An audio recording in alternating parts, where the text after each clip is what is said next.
And here we have the Ultimate Collector Series Luke's Landspeeder. Not an overly exciting set and was kind of mocked when it was first came out.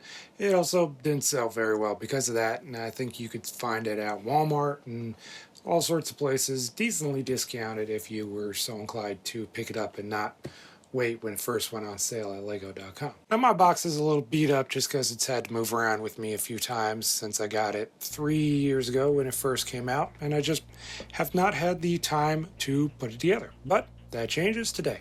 So let's go ahead and build Luke's Landspeeder.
And here is the Ultimate Collector Series Luke's Landspeeder.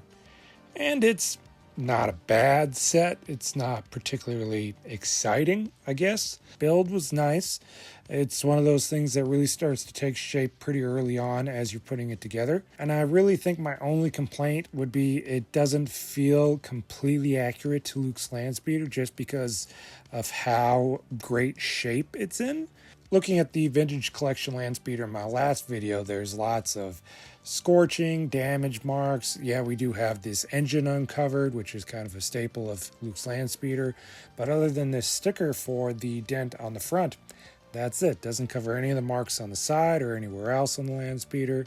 So it feels just a little too pristine, if that makes any sense. The sticker usage was a little annoying too. Unfortunately, this was back when the plaques were still stickers and not printed. Luckily, it wasn't too much later that they switched over to the printed pieces, which, as I say every time I come across them, great. And then the stickers on both these engines were pretty annoying to line up and make sure they all looked good. Then the only other stickers are here along the front, and then one more on the dash to show the mechanical readouts and stuff. So not an excessive amount of stickers, just the ones we did get were a little annoying. Luckily, this cockpit piece that is exclusive to the set was packaged very well and very carefully, so mine is flawless and there wasn't a mark on it, which is great that LEGO took that time to make sure it was protected and didn't have any chance of being scratched up at all. And the interior of the cockpit, I think, turned out very well. There's lots of tile work, so it's all very smooth. I like how the seats turn out, the steering wheel, the column in the middle. Yeah, I like the set. I don't think it deserved a lot of the hate that it did get. There was a decent amount of challenge with the building technique, but it also wasn't overly complicated, so it was one of the more simpler builds, but still lots of fun to put together, I thought.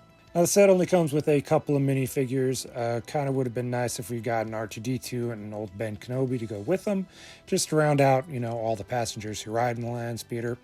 Of course, we get a Luke Skywalker minifigure who isn't exclusive to this set.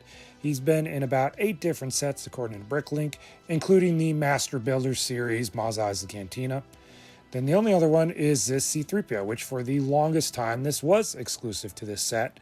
No matter what other Ultimate Collector Series or Master Builder Series set happened to feature C-3PO, he wasn't included until last year's brick-built C-3PO figure statue, whatever you want to call him. And then anybody who missed out on this set was able to get that 3PO that way. Not that he was ever really difficult to get on the secondary market. The price didn't get up too high, and especially since, like I said, this set got discounted a lot, so it wasn't a particularly hard to get figure.